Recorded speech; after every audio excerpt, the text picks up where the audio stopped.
Bonjour et bienvenue sur Écolo Bio Nature, je suis Isabelle Brunet et mon but est de vous aider à augmenter votre autonomie alimentaire. Alors aujourd'hui nous allons voir comment maximiser vos rendements au jardin grâce aux semis en plaques alvéolées. Alors je sais qu'il y a eu dernièrement plusieurs vidéos sur le sujet des plaques alvéolées, mais comme j'avais prévu une vidéo sur ce sujet il y a un petit moment, eh bien je la fais quand même. D'autant plus que moi mes plaques ne viennent pas de chez Magellan. Quoique j'ai absolument rien contre Magellan, mais simplement ils m'ont pas proposé de tester leurs plaques, donc je ne sais pas leur qualité. Moi c'est des plaques que j'ai depuis l'année dernière et que je trouve très bien, que j'utilise, et de ce fait j'en ai même racheté cette année parce que je les trouve très pratiques. Donc on y va, je vais vous montrer comment je les utilise, les avantages et les inconvénients de ce type de produit, et surtout comment maximiser ses récoltes grâce aux semis dans ce type de plaques.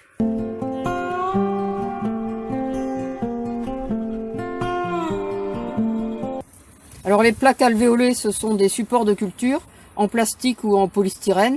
Là, ce sont des modèles en plastique recyclé, il me semble, qui contiennent de très nombreuses alvéoles. Alors selon les modèles plus ou moins profondes, hein, voilà, là vous avez des modèles très profonds, ou ici des modèles très peu profonds, selon ce que vous avez à semer. Donc comme je vous disais, moi ils ne viennent pas de chez Magellan, mais de chez Dream Farm. C'est des plaques que j'ai achetées pour partie l'année dernière et puis pour partie cette année. Alors leurs avantages, eh bien, c'est qu'elles tiennent facilement dans ce type de mini-serre.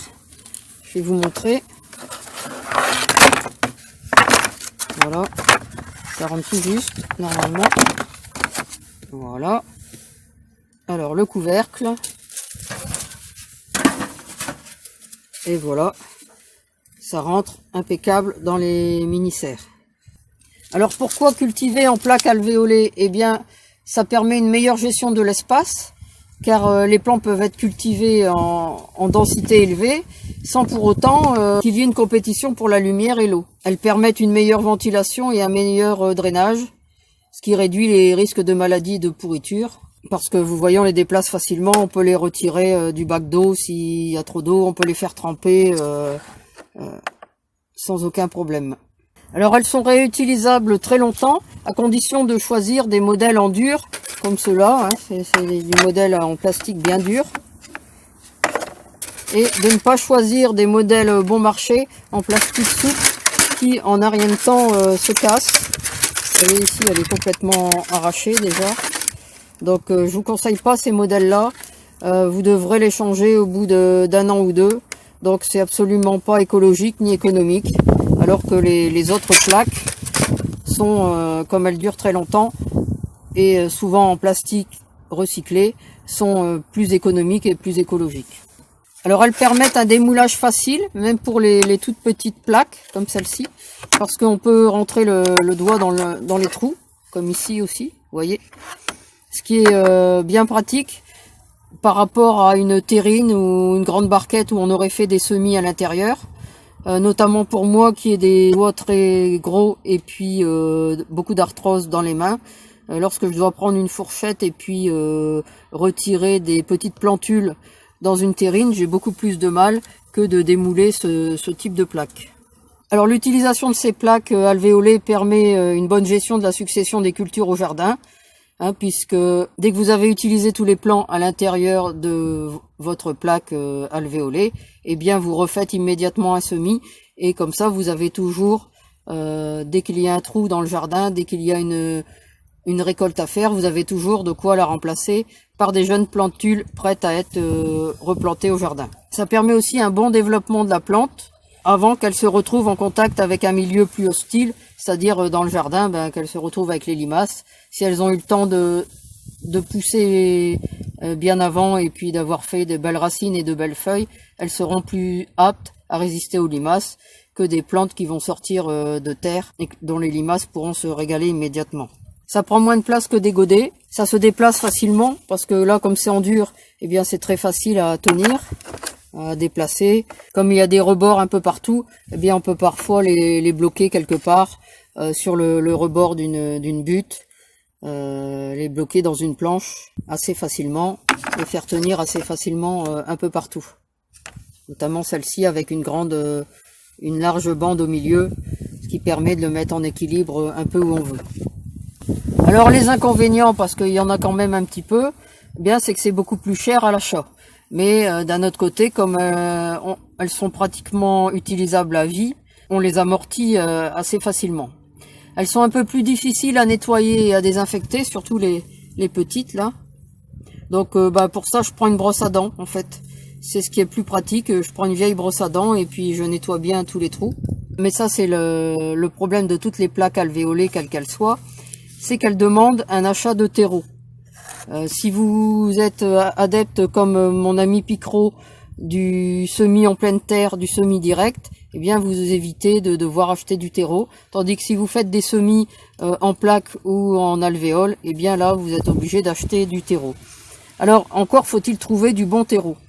Alors c'est ce que je vais vous montrer maintenant. Alors en terreau, moi j'utilise celui-ci. Vous voyez, en majorité. Pour tout ce qui est semis, bon après je prends un terreau bio un peu plus ordinaire, mais pour mes semis j'utilise du terreau Bril biologique. C'est des sacs de 70 litres que je paye environ 10 € le sac.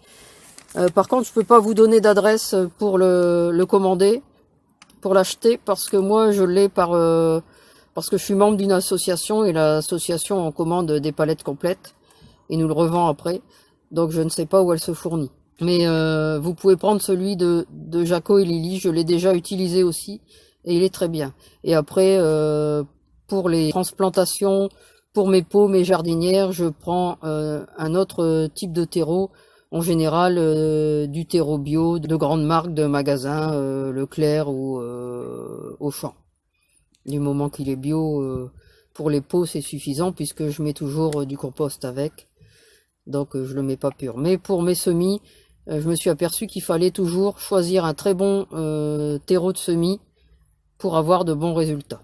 Alors pour le mode d'emploi de ces plaques, il suffit de les remplir avec donc du terreau de semis, un bon terreau fin qui est sans morceaux de bois, de bien tasser à l'intérieur, de semer et de recouvrir d'un peu de terreau, et puis après d'arroser pour bien humidifier le substrat avec un pulvérisateur. Et puis de mettre le tout dans un endroit lumineux, chaud et humide. Et donc pour ce faire, pour la partie chaleur et humidité, vous pouvez utiliser ce type de petite serre qu'on a déjà vu. Alors je vous détaille pas l'utilisation de manière très précise, puisque Jaco et Lily, dans leur vidéo Les bons conseils d'un jardinier, ont bien développé ce sujet. Et une fois que les plants auront une belle taille, eh bien vous pourrez les transplanter dans des plus grands pots ou directement au jardin. Ce que je vous ai pas précisé, par exemple, ces types de plaques, ils sont très bien pour les poireaux. Les poireaux ont toujours des longues racines, donc pour le maïs aussi c'est très bien. Vous avez quantité d'alvéoles assez profondes, assez hautes et assez étroite, ce qui est parfait pour le maïs ou les poireaux. Alors les plaques alvéolées ne sont pas adaptées à tous les types de plantes. Certaines ont besoin d'un espace plus large pour se développer, même si vous avez parfois des alvéoles assez grandes, comme celles-ci qui sont déjà une taille supérieure.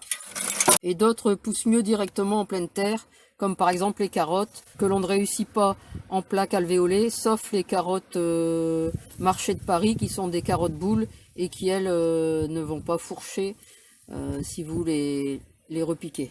Mais si vous utilisez les plaques alvéolées de manière appropriée, vous pouvez faciliter la croissance de vos plantes, gérer au mieux la succession des cultures et surtout maximiser les récoltes, puisque dès que une récolte est enlevée, vous avez des plaques de prêtes pour utiliser les nouvelles plantules qui auront poussé dans ces plaques et pour les mettre directement au jardin.